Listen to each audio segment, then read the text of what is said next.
and we'll take off in that direction. We're at the right end of the airfield for it. So, Steve, you all right if I lay down then? Please do. Yes.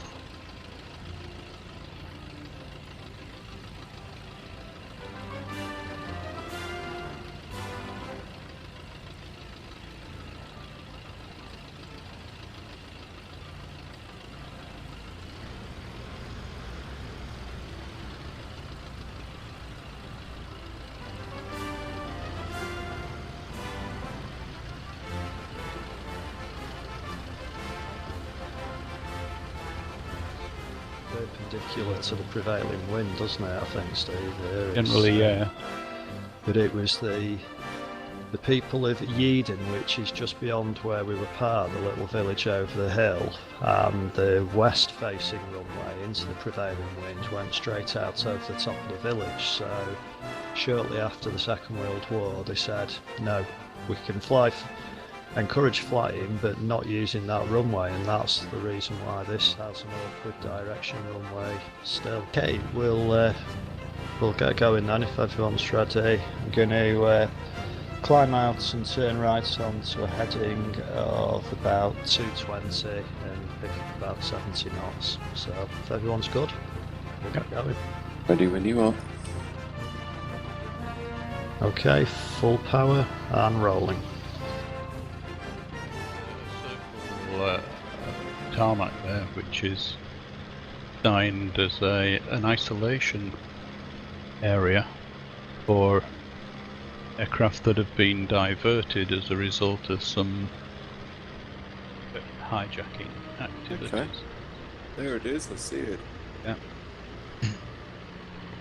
It's apparently Leeds is the UK's number 2 diversion airfield for hijacking. Looks Which to is be right number next to the golf course as well. Number one doesn't is it? That could be Stansted. interesting. Okay.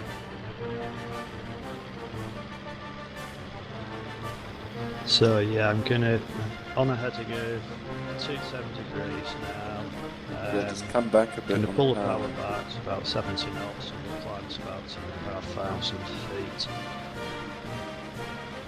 A little bit of trivia for you. Did you know Bradford has the youngest, on average, population of any town or city in the country? Really?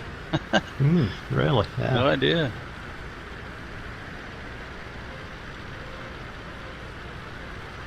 It's probably also got some of the oldest residents in there from what I've seen. But, Mhm. average age apparently is the youngest, yeah. That must mean then, logically, that it's growing quickly. It's got a lot of sort of Asian extraction families with large, families with Okay. young children. Yeah, it's also got one of the highest employment rates of the under 25s anywhere in the country as well.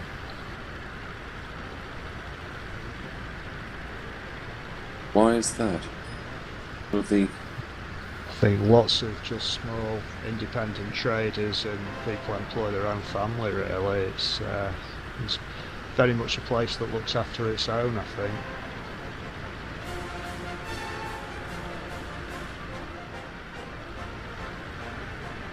On the nose, we're probably about 5 or 6 minutes away from the airfield at Huddersfield, but coming up on the nose in the not too far distance you should just about be able to see Halifax. So one of the things Halifax is famous for is it's the home of Quality Street. That's where the chocolates are made. right? And We stop. Do a bit of a shopping. little bit of aviation trivia just to keep your minds occupied. If Halifax was or is of course one of the famous World War II bombers, how many others can you think of that were named after major towns or cities? Oh, well Yeah, done. the Lincoln, yeah. Lancaster's an obvious one. Yeah, that's 2. Plus Halifax is 3. Yeah. What else was there? There's at least another Whitley? couple. Whitley a place? Bristol? Bristol? Yeah, I guess Blenheim, isn't it? Well, I'll tell you what, Blenheim, there's Bristol Bullfighter. Avro Lincoln.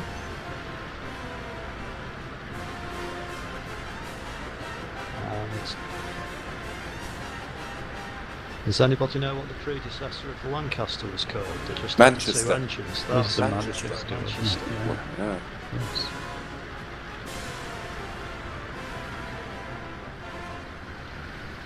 Here you've got the M62 motorway down there. It's the... Calder. It's one of the rivers. Yeah. It's probably the River Calder, I think, isn't it? Calder. It is the Calder, yeah. Yeah. Approaching Crossland Moor shortly, and we'll have a quick look at that. We'll then pick up the M62 again, have a little look for the farm in the middle, and carry on from there. Yeah. Crossland Moor, I think, is over in our sort of 11 o'clock at the moment, isn't it? That's correct, yeah. I'm just going to turn left onto about 180. We should see the airfield down to the left very shortly.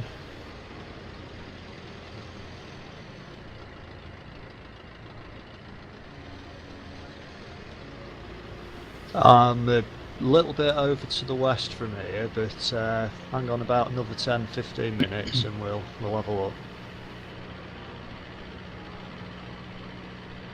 Yeah.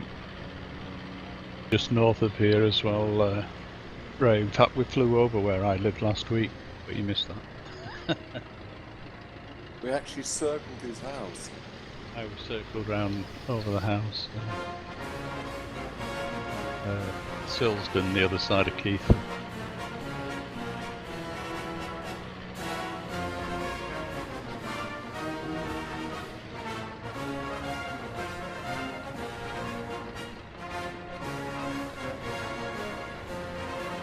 Runway is first half is concrete, second half is grass. Major side slip to get off some speed. Going way too fast.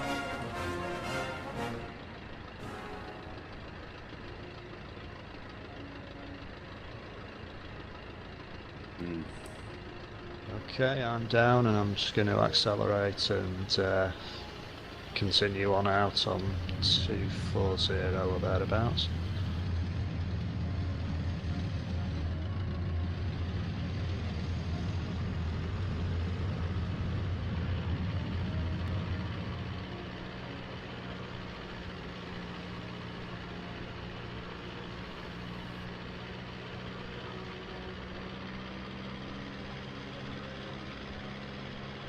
So after leaving here, just gonna turn to the Come back right, in your probably power a about bit, 300 Andy. degrees, and we'll pick up the motorway again.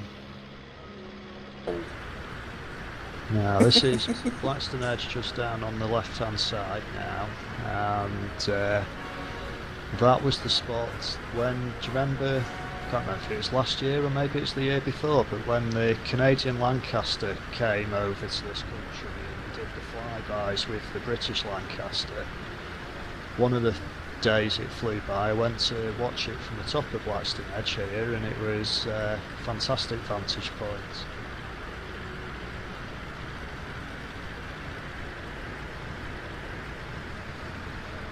Approaching the town of Rochdale, water to the left is Hollingworth Lake, and on the nose is another reservoir, Watergrove, and I live just beyond the far side of Watergrove there, so we'll get to that in a minute.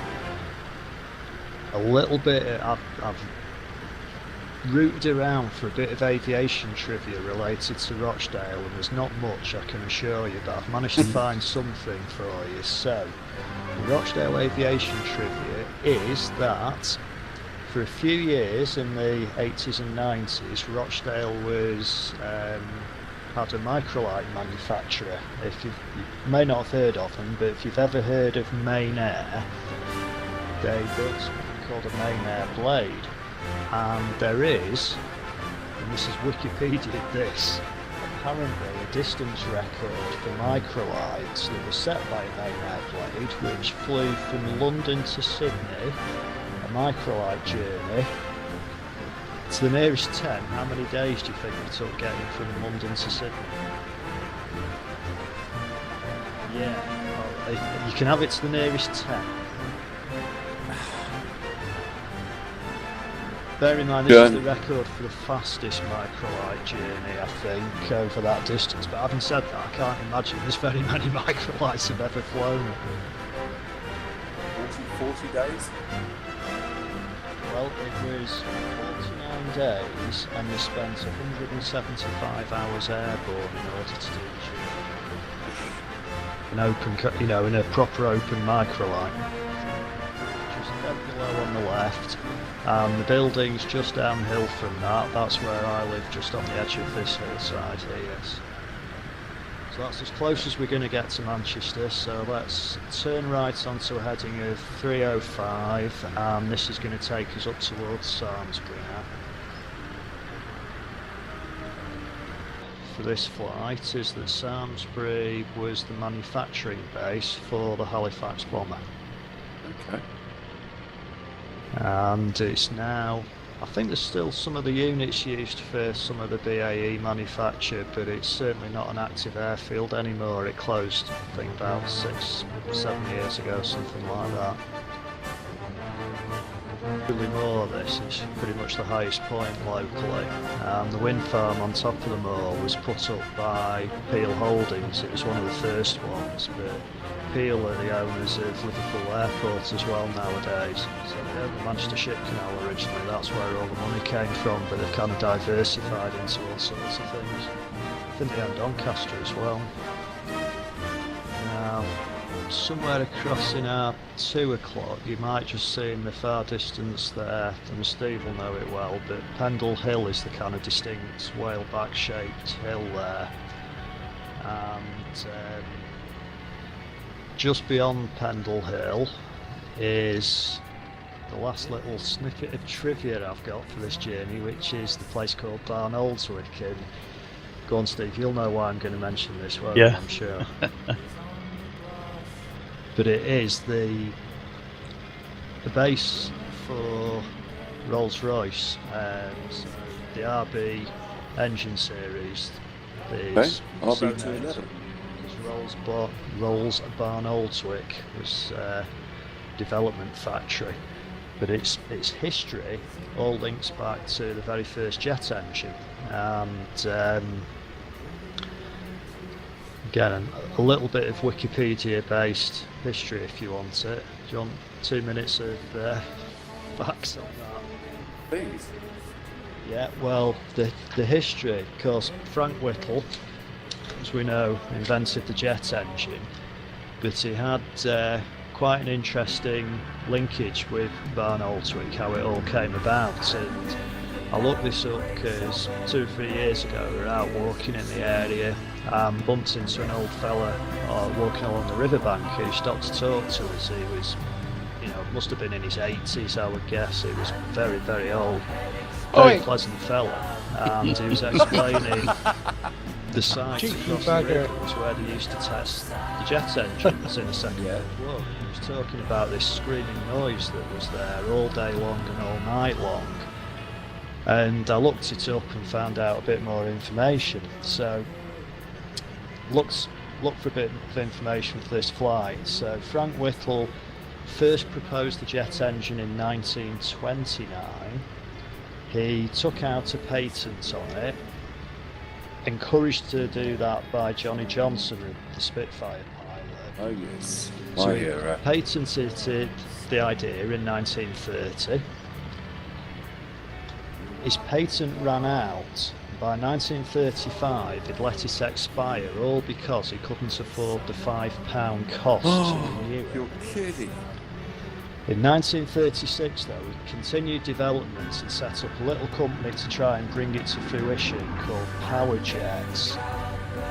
But he really struggled, and basically the Ministry, Defence Ministry, were half interested, but only half interested, because they weren't confident he could pull it off. So he carried on, battled against a lack of cash, and the very first ground run of a jet engine happened in 1937, at which point the Air Ministry signed a contract to get hold of some engines and develop it in an aircraft.